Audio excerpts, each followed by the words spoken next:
All right, here we go with our opening moto, live, loud and proud on Ctas. No good to have you with us all. Oh, bit of carnage on the corner, one down the chain reaction, probably 4, 5, maybe 6, Holy Toledo. A few down there, quickly our officials on the scene, so get that one sorted out. If you notice the old cliche, get around on that corner and get away. 1, 2, 3, 4, still in there. Of course, being out on the whole shot corner, it's wider than the other part of the track, so it doesn't inhibit the race line itself. It's out on the shed part. Another one to get away. Still looks like there's a couple down. Getting going. Doesn't look to be too much drama there. Checking out our women's class. Keen to see them get away. I'm just so excited for the future of our women's sport. Hey, 26 riders. How good is that for our junior 125 and 250? Man, the sport is looking rosy. All of these are ladies that love the passion for the sport that we've loved. I look back to my time of riding through the 70s and 80s and think that there was the odd rider out there, and I'm trying to think of the lovely super mum from north of Auckland. I can't think of her name off the top of my head. She was a pioneer. She was on her bike, and I'm just trying to think, it was a sort of a Yamaha TDR. She generally, it might be a motocross, but she preferred to do the trail and cross-country scene. And lovely lady, man, oh man, she was cool. And her name will come to me, but she was, a pioneer of the time and didn't even know it. Of course, Julie Manor, the lady that first started our veterans and women's. They didn't in fact debut until 1993, before we had official women doing motocross, or a recognised championship for the first time. So there was a few clubs that gave out a cup or had an award within themselves, but before we had a New Zealand championship, 1993, done by Julie Manor and her partner Ian Conway. Never to be forgotten in the sport. I call that lady the patron saint of our veteran and women's motocross in New Zealand. Of course, went on to become a world veteran champion. Remember the time back in the mid-2000s when we had Catherine Prum as the world woman motocross champion, Julie Manor as the world veteran women's champion, and Courtney Duncan is the fastest junior woman in the world. So, man, oh man, what a time for our women's motocross. And, here we are almost 20 years on from that, and still enjoying the excellence of our race. And to see this class, none of these girls were even born then, and here we are with an amazing 26 riders alone in this 125 and 250 class. Massive thanks to the team at Advanced Engineering Solutions, out to support our excellence in motocross and raising to the standard of Manawatu Orion. So, loving it. Cool work by Darren. Just caught Darren in the pits. He was just wandering through there and saying thank you, Darren. What an awesome job once again, man. We really appreciate him. Track builder extraordinaire. We've used him for a long time at Woodville and here as well. And he drops what he's doing. He does floor sanding for a living in Wanganui, and he just loves the opportunity to come over and work with us. I think it's so cool. So thank you, Darren, making a real mark. And a reminder of people, make sure you go and check out Darren's own place, Manuka Motocross Park in Wanganui, and you'll find that in itself is a cool little track in its own right to go. And so add that one. I tell you what, as well, if you, I know a couple of people have done it, and trying to find where every motocross track is. If you're in the North Island, or the South Island, or wherever, and go and tick them off and make an excuse to go and ride in all those places. It may not necessarily be to race, but just go and ride, and then add them all together and say you've done 24 different tracks in the country. Find an event in another place, or in the school holidays, make it a mission and go up north. Of course, you've got the likes of Ruakaki, you've got the Whangarei track, you've got the Mangadoroto, you've got Dargaville as well, you've got North Harbour Minis and Makarau, one of my little favourites. That's a beautiful part of paradise there a couple of weeks ago as well. Of course, you've got the main big and hard and well-known tracks, the Rotoruas, Togaroas, Taupos, North King Countries, Pukekohe's, Taurongas, Awakaponga for Whakatane, and the list goes on. But there's a whole lot of other tracks as well that you can add to those, to say that you've done some other great motocross in this country, because that's the feature, of course, for road racing. You've got about 6 tracks in New Zealand, pull the pin, and that's about all you've got. So you go from track to track. It's not quite a global trot that you would have if you're trying to pick up on all those motocross tracks tucked in all the little pockets around the country. And right here alone, of course, we've got Flips, we've got Taikaria, and we've got Gold Coast. you can go down to Moonshine. Got to try the Moonshine. That was the first ever track I commentated a 2-day event on. We had a magic New Zealand mini champs there about 6 or 7 years ago. Wow, that was just superb, next level for my money. That was cool. Seeing Dowie here on Friday gave me a good reminder of that one as well. The Friday, Mike Friday, the sponsor of Friday Homes, New Zealand Mini, setting a real standard in New Zealand Mini Motocross. I'll tell you what, that event just turned it up big time. So there we have a little bit of a history about a lot of our cool little tracks around this great country. So encouraging you to put it in your diary and form that, maybe even do it sort of on the garage door, garage wall, and put a map up of the island, and then say, put a pin in for all the different tracks that you've done, and you might be able to join the dots with a ribbon, but anyway, just a number of dots, drawing pins, anything like that, they'll do it, and then you can actually say what you've ridden in this country. The more tracks you do, the more experience you got, the more you know them. Everybody will have their favourites or their dislikes, doesn't matter. More importantly, you're going to ride more and more tracks. That's a great sport. When I dropped out of doing motocross, I was doing mostly cross-country at the time, travelling around the country, and quite often cross-countries, although they were a track in themselves, they're actually more farmland.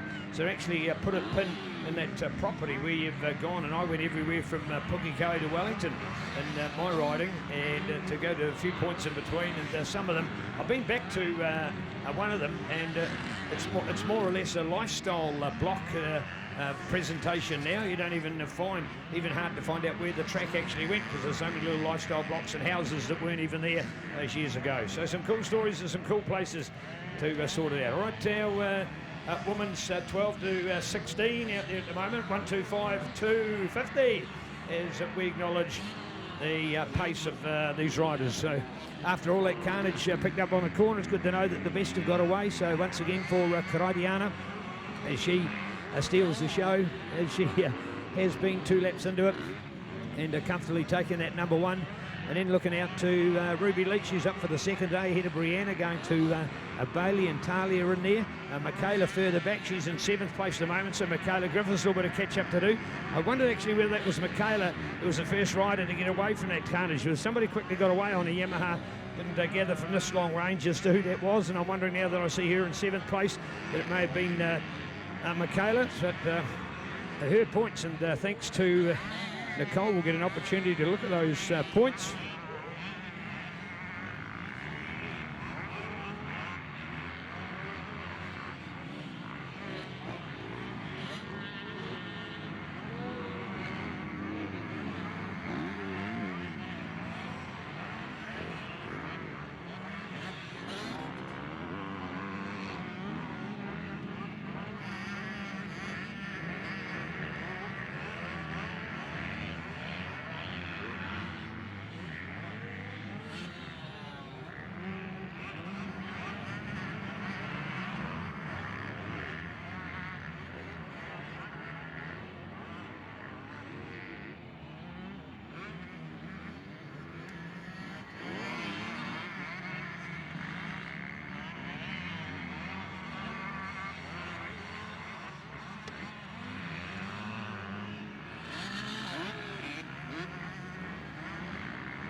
Well, certainly now, I'll tell you what, the performance that's going on at the moment is maybe going to get my result sheet, because I just wanted to see where Michaela was. 10 points in front of Brianna, and for her at the moment to be behind on those points, that's going to even things up a little bit between those 2 ladies. So Michaela on the move, and she'll certainly need to get there. She's gone up two, but she's 2 in behind Brianna, so that'll be 4 points gone of that 10 with 1 race to go after this. So those ladies will be keen to ensure that they can get up and run with the best of them.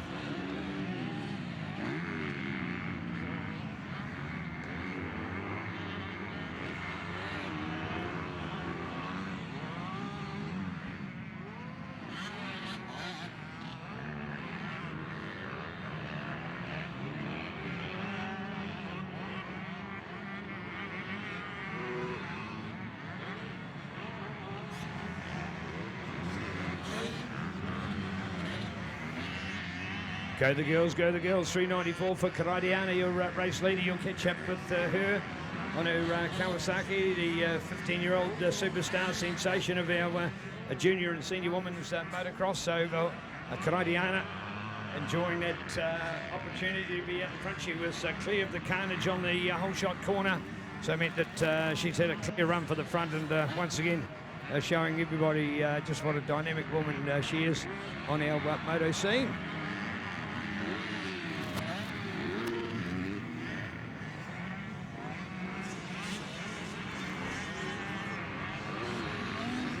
Well, we head up over the booted jump out in centre stage here with a few of these women. So much more rideable than it used to be. Even, it was interesting the other day, in fact, I thought about this one when they were making a mention on the radio about women doing sport. And for example, you do golf and the women's tee is further in front of the men's tee.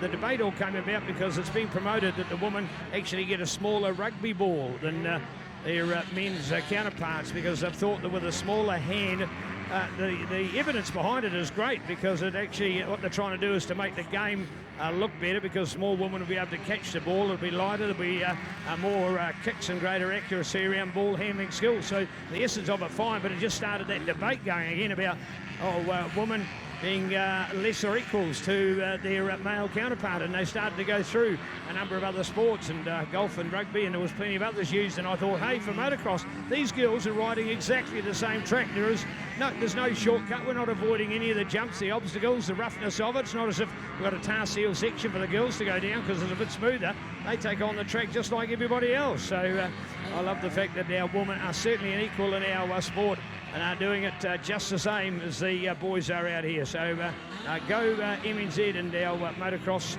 fraternity, doing all the right things to make sure these girls are going to improve in their riding. And that's why a number of them, of course, turn around and do the male class as well. Or I shouldn't call it the male class, the overall capacity class, the male-dominated class as well. And that certainly has got to be the way to go in improving their riding. We'll have the opportunity, first ever Junior Nationals for me 2006, the first time we saw Courtney Duncan race on her Honda CR80, and for Courtney we all went, wow, what a girl. I think from memory she ended up in about 6th place, and although the girls that we'd seen before that, there was a number of them competing, to turn up to your first championship and finish as high as 6 was great. Before her, don't get me wrong, there were still plenty of girls that were out there and riding, but just not the numbers that we had in our sport before that. So Courtney setting the scene in that 2006 Nationals at Rotorua was certainly one to take note of. Wicked one, of course, the Rotorua Club had not long set up their great facility on the Phillips farm, and to see what they were able to do after that was certainly a go ahead, and they went on to, of course, do Senior Nationals, which they've been doing for many years, and that Junior Nationals one to have fond memories of. So good history from Rotorua.